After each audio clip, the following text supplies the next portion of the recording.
Good afternoon, everyone. My name is Bob Garrison, and on behalf of the Pittsburgh Chamber, we are here today with Yesenia Roman, and we are doing a series of interviews with local candidates for um, the Pittsburgh Unified School District Board and also City Council.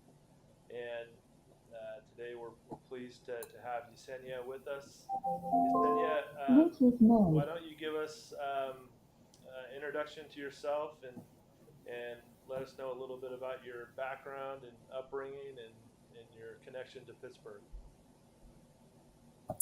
Good afternoon, everyone. My name is Yesenia, and I'm a lifelong Pittsburgh resident. I'm a mother of five. I'm a wife of 23 years. I'm also a community advocate. I work with PACT, which is Parent African American Achievement Collaborative Team in Pittsburgh. As I stated a few minutes ago, I have five children, three who still are in Pittsburgh Unified School District, two that have already graduated out. My schooling does not end at LMC, even though I attended schools from preschool all the way through LMC, but I also graduated from SF State. And after graduating from San Francisco State, I worked for a disability rights legal agency, which happens to be California's largest agency. And I worked for them for 17 plus years. My work consisted of being a youth and child educational advocate, along with other areas. And so that's a little bit about myself. Currently, I work in human services for a county, and it's allowed me to use the skills that I've acquired not only to help students but also to help families. Great, thanks, Yesenia. And it sounds I like can't hear you. can you hear me? Okay. No. Hold on, let me see. Okay. Let me do something here so that I can hear you. All right, now let's see if this works. All right. How's this? Better. It sounds like you've been in the community a long time. Like you said, you've got kids that have graduated and are currently students in the school district. Why have you decided to run for a seat on the school board? Well, this is actually my second run. In 2020, I ran. And in 2020, when I ran, of course, it was during COVID. It was quite difficult to reach voters at that time because of the quarantine. But I've decided to run because, as a parent and a community advocate, it's important that I get involved and that I be a positive to the whole structure or system of the board, the district, the students, and the teachers. With my experience and my cultural empathy, I know that I can be a bridge and that I can bring change to the district. Um, I'm not just a parent of students, but I have three of my children that were students with disabilities. And because of our unique ethnic background, we are Afro Latino. We did face challenges, discrimination, etc., through the Pittsburgh Unified School District system. There were a lot of good, but there were also a lot of bad and a lot of harmful things that are still going on. And as a community member, I can sit back and just watch and let things happen, or I can get involved and become a part of the solution. You mentioned some of the challenges that you and your family had or having. What are some of the needs of the students in the Pittsburgh Unified School Districts that aren't being met that you think you can help with? Well, I think the needs, one of the greater needs is certificated teachers, having qualified teachers that can culturally relate to our students, that have cultural empathy, that have experience working with minority communities like the one that is Pittsburgh. I think that they also need, other than that, they need an administration that is aware and involved and that holds themselves accountable when they're being told that something is wrong. I don't think that they have that. And the third thing I think that is really important is opportunity. A lot of our students do not have opportunities. So I feel it's very important that they have opportunities, along with a quality education, along with quality teachers, and an invested and aware administration. I think those are the things that are critical right now for our district. Got it. As a as a parent, what are some of the specific challenges that parents that you know are facing, and as a parent yourself, what are the hot button issues that you see for the parents of the school district? I think as a Spanish speaker, um, seeing other parents having challenges when they enter the school and they reach out for services. There's no really hardly any staff there that are available, maybe but one person that's being pulled in 20 different ways to answer their questions and to give them the information that they need. I think that in a lot of cases, their information, the way it's delivered, it lacks.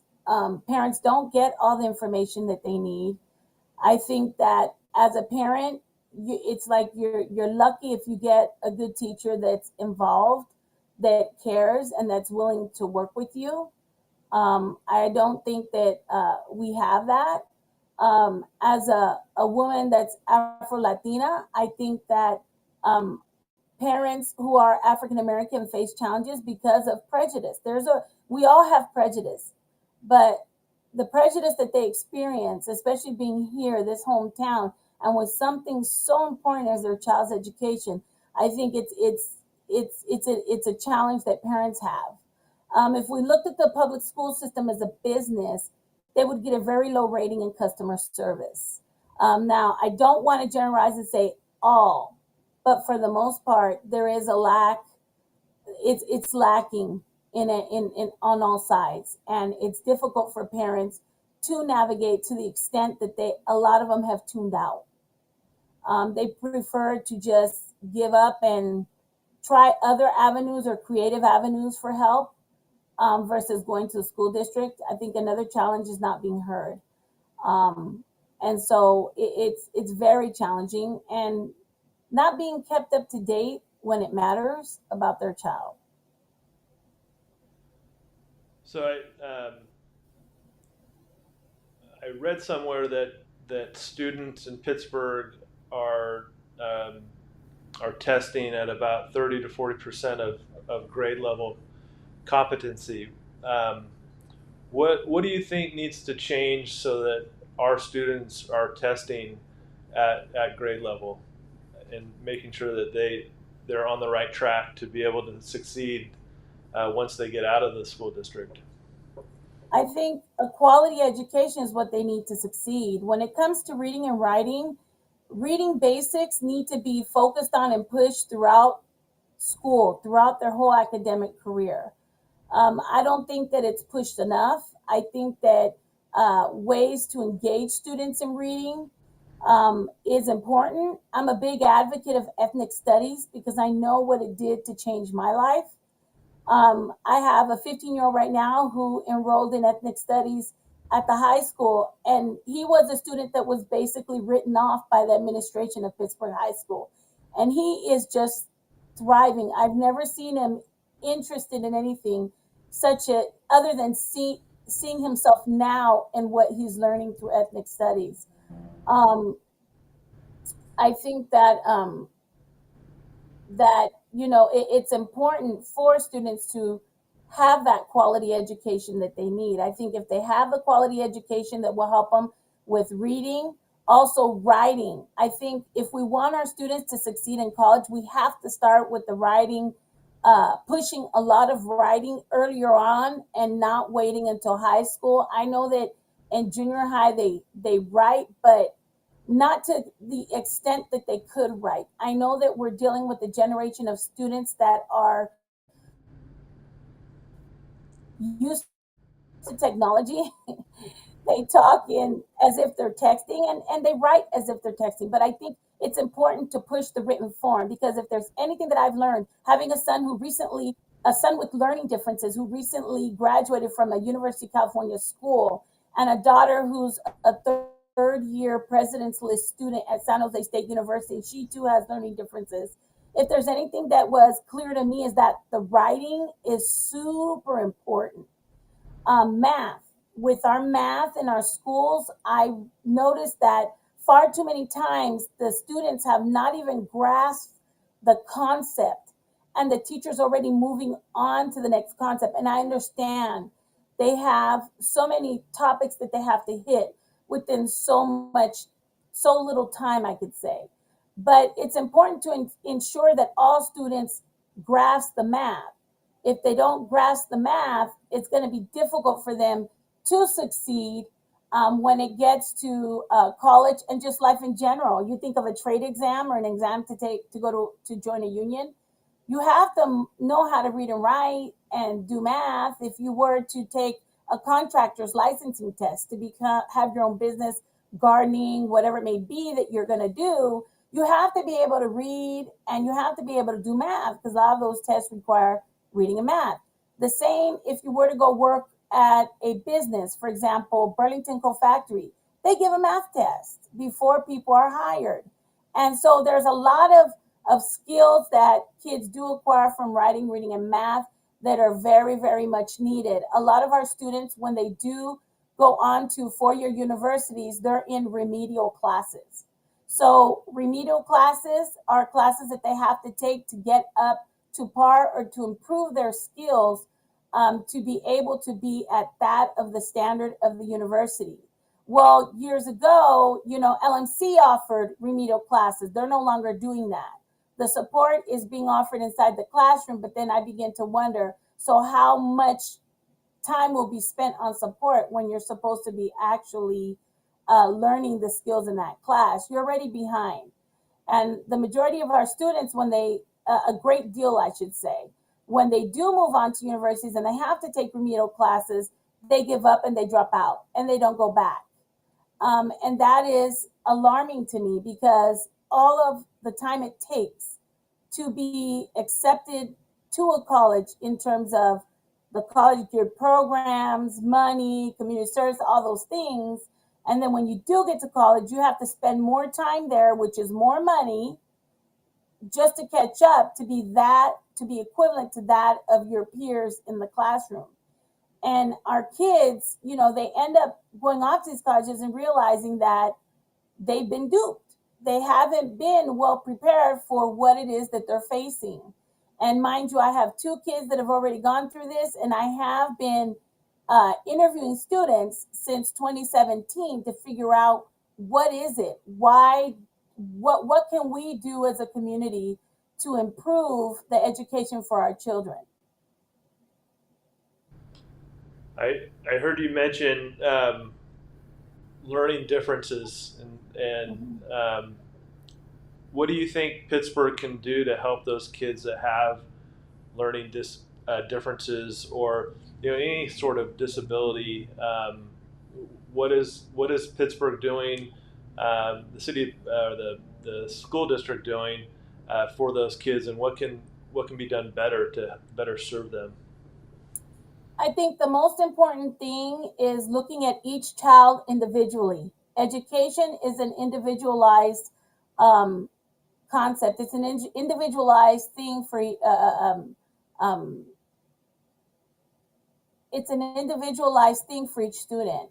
And so I think with students that are struggling, they need to deal with them individually. They need to be forthcoming with parents as to what they need to know to make the informed decision.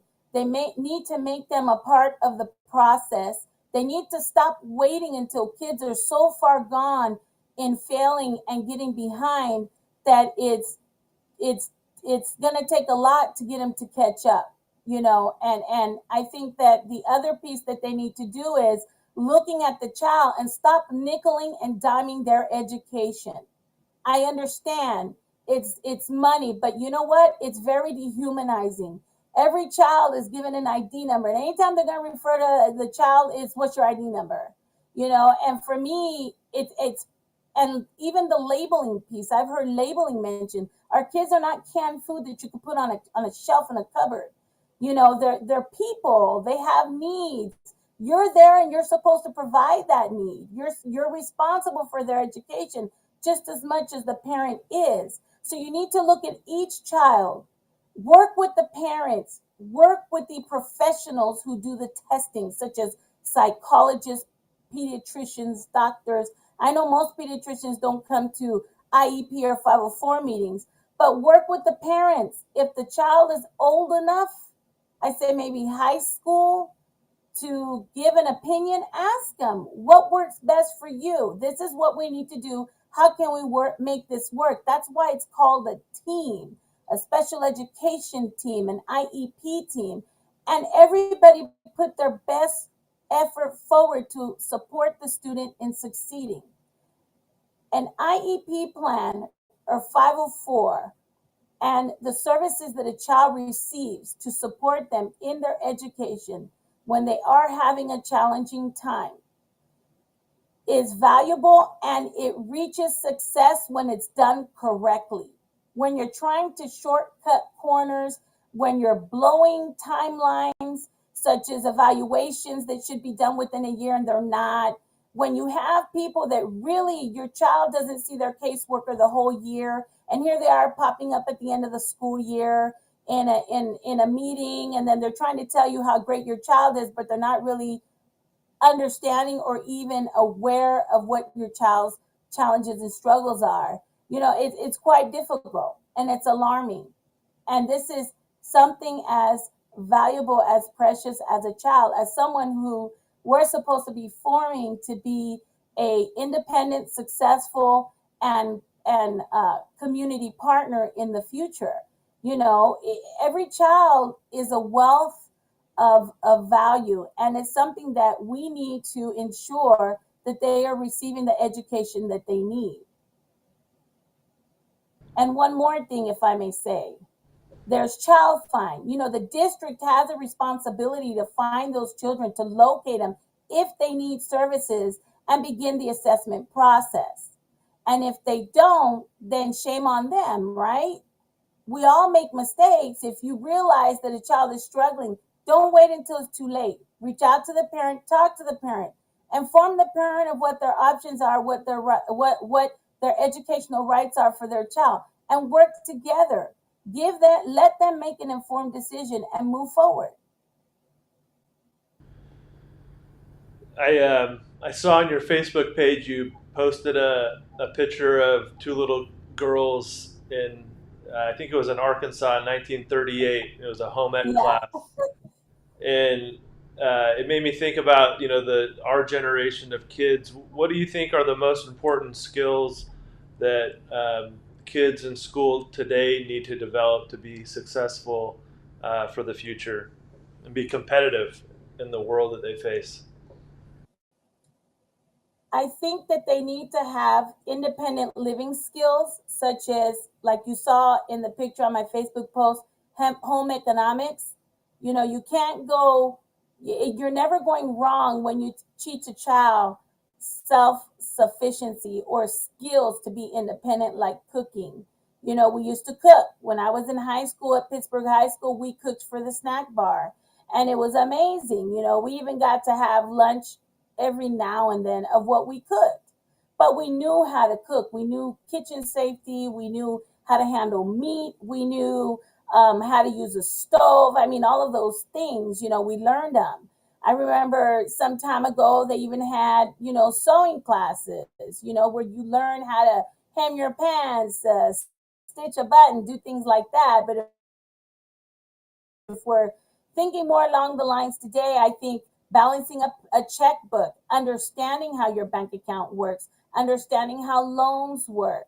I think filling out a job application online, how to put together a resume, understanding, if you were to go to rent your own apartment, what are you looking at? What's the cost of living?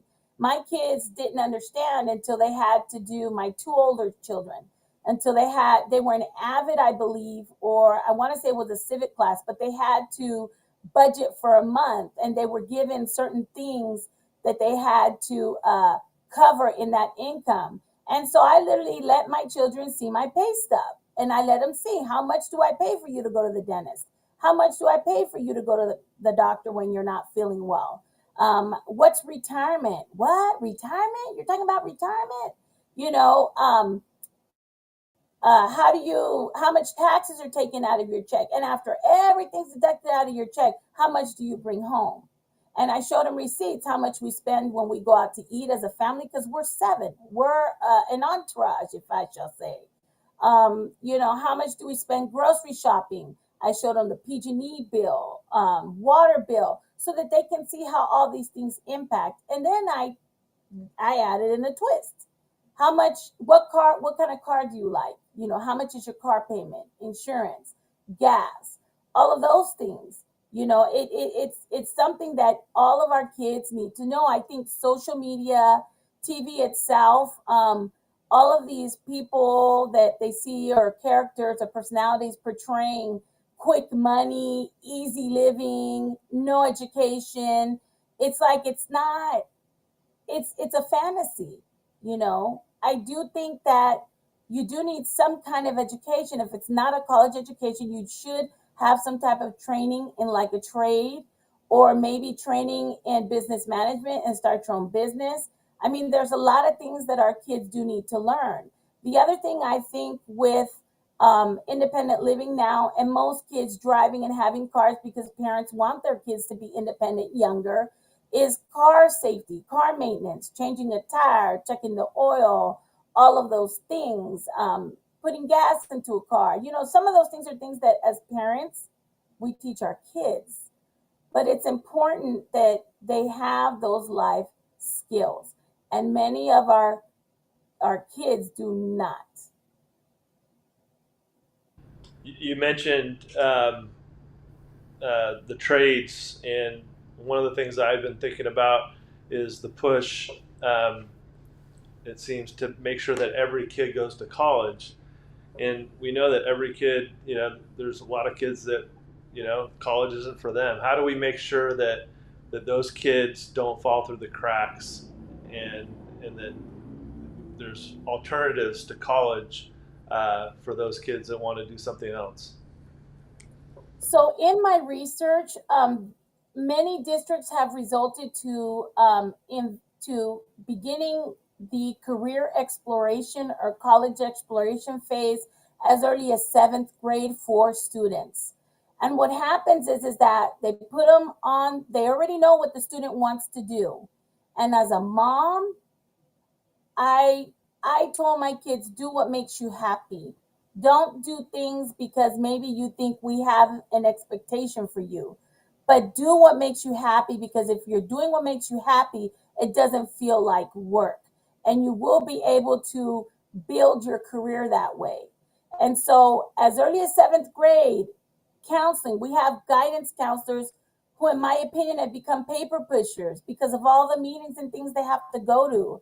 They don't really have that time, and because of the number of students we have in our schools, to really address the student and figure out, what are you interested. If you can choose what you want to be when you finish school, what is it? And at that point, begin those conversations. We start avid at seventh grade, so why not start career and college exploration? Figure out what the kid wants to do and put them on that track.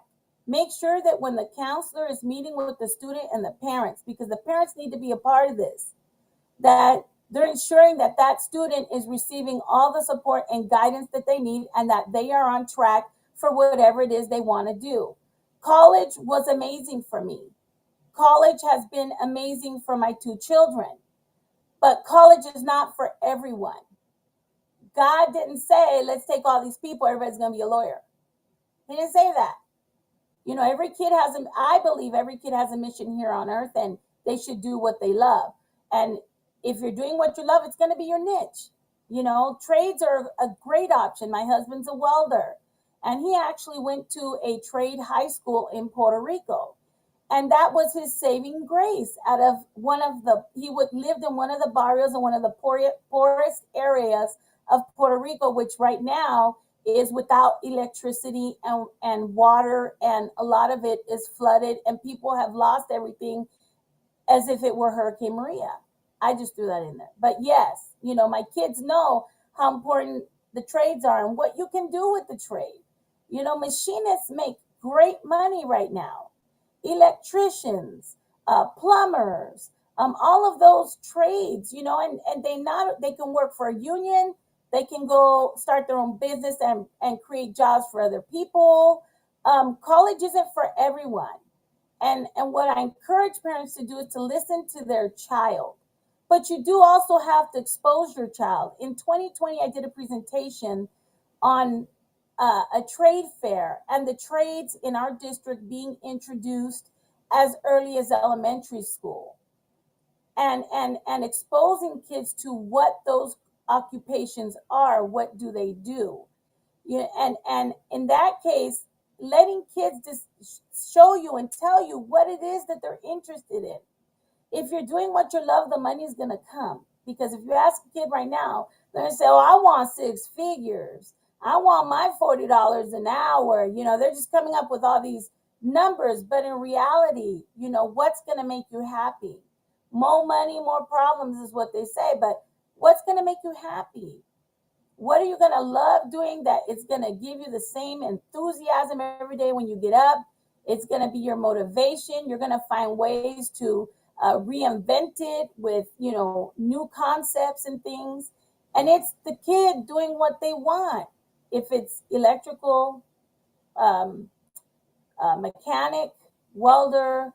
I just saw a picture not too long ago of a dear friend of mine, Leslie Palomino. Her daughter completed a course with an apprenticeship with the Pipe Fitters Union. And she was the only female in a picture of males, but I know she's going to be able to successfully and independently sustain herself because she sacrificed those short years, it felt like a blink of an eye, to going to a trade. But those are things that we need to expose our kids to. We need to put them on a plan to do it. And we need to begin to bring awareness so that they do know there's more than just a 4-year college. Now, if you wanted to kind of it up a little, what about if you were to go to college, get a business degree, and come back and do a trade? The more education you have and experience, the more valuable you are. Yeah, I couldn't agree more. I think that's great advice, Yesenia. Um, with the other candidates, I've given them a couple minutes to give us a couple of fun facts about Yesenia that everybody might not know, and just something that you'd want the voters to know about yourself personally. Well, I am a fan of music. I love music. I could sit all day and just listen to music. My favorite thing is to blast the speakers and music and just listen to it and in my head dissect what I'm hearing. Um, I played soccer on the girls soccer team at Pitt. I graduated in 1992. Let's see. I played piano. I tap dance and did ballet and jazz as a child. I sang in choir from 6th to senior year. I was on the debate team at San Francisco State, and I worked in their student legal center. I love to travel. There's certain places I won't go, but a lot of places I will go. Let's see. What else could I tell you? Fun facts about me or things you wouldn't think of. I do like party planning. I say go big or go home. What else? That's about it. I mean, I love being with my family. Yeah, that's about it. That's I great. love telling jokes, making people laugh. So, Well, thanks for indulging us in that, um, and thanks again for coming today and spending some time with us. I wanted to to give you a couple minutes to speak directly to the voters of Pittsburgh and kind of give your pitch to them as to why they should vote for you this year for the Pittsburgh Unified School District Board. So I'll turn the time over to you. Thank you so much. So, as a parent and as a community member, as a woman of color, as a student who grew up in Pittsburgh schools, as someone who works in human services now and sees the outcome of persons who did not have opportunities to education or did not receive a quality education, I can't tell you enough how important it is that yes, our district is under lawsuit by the ACLU for discrimination, lack of services to students who are Black, Spanish speaking, and also students with disabilities. Um, but instead of focusing on talking about that, I could be here all day. What I want to communicate to all of you is that when there's an issue, we can spend time pointing fingers, but it's time that we come together as a community. We work with our district. We hold our school board accountable because they are supposed to communicate to the district what the community wants and protect the community's interest and hold the district accountable if they're not doing that. And so, as a community, we need to come together and support our students more than ever, our teachers more than ever, and our district leadership in getting through this and revamping and changing things to see our students become successful. We need to have a leadership that is diverse in ethnicity, that is experienced, educated, and trained to fill the positions. That until we change the way the things have been operating up until now, we're not going to get further or out of this hole that we are in as a community, because I think we're all responsible for our students. I can share with you an experience that I had walking downtown Oakland at lunchtime. I was walking on one side of the sidewalk, and coming in the opposite direction towards me was a woman who was strung out on drugs. She was homeless, torn clothes, no shoes. And as I scooted closer to the building so that we wouldn't brush against each other, as she got closer, she called my name. And it turned out to be someone I went to school with. So to avoid seeing situations like that, we need to respond now. Now is the time. It's never a bad time to invest in our children. And that is why I'm asking people, I'm asking the voters, if you're not registered to vote, register to vote. If you're a registered voter, change the way you vote. Vote differently. Our kids have not been meeting standards for the last, I'd say, probably decade. It's been years. I've been advocating from the outside, working with the Boys and Girls Club, working on school site councils, parent clubs, working as vice president of PAC, being a mentor for fourth grade girls, working with TK and kindergarten kids. I mean, I can't tell you enough. I need to be on this board to be a voice for the community, to be a voice for parents, to be a voice for students with disabilities, wide ranging disabilities across the board, to ensure that students with disabilities do have the opportunity to engage in employment and go to college. That those students that we do have that do not identify as being a student with a disability, that they too are afforded a quality education and the opportunities so that they can be successful and independent and self-sufficient once they leave Pittsburgh High School. One of the challenges that we have is ensuring that all of our students have opportunities. When they tell, as a parent, when they tell you no, don't take no. Go knock and keep asking questions. If you need help, reach out for help. We need more Spanish speaking staff at our schools. To have 70% Latino students and no college and career guidance counselor that can communicate directly with parents is unacceptable. To have students in ESL more than 4 years is unacceptable. So we need to do better as a community.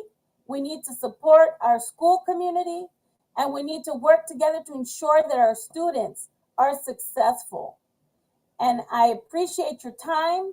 I'm asking you to vote and vote different, vote for change.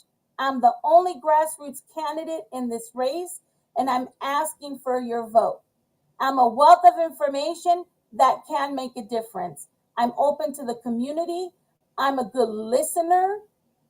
I gather facts before I make a decision, and I want different.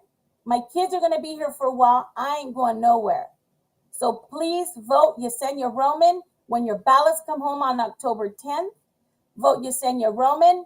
Vote if you're going to the poll on November 8th. Vote Yesenia Roman. If you have any questions specifically for me or you want to talk with me, you can find me on social media. I'm on Facebook under Roman for School Board Trustee 2022. I'm on Instagram, Roman underscore 4 underscore PUSD. I'm on Twitter at Roman for PUSD.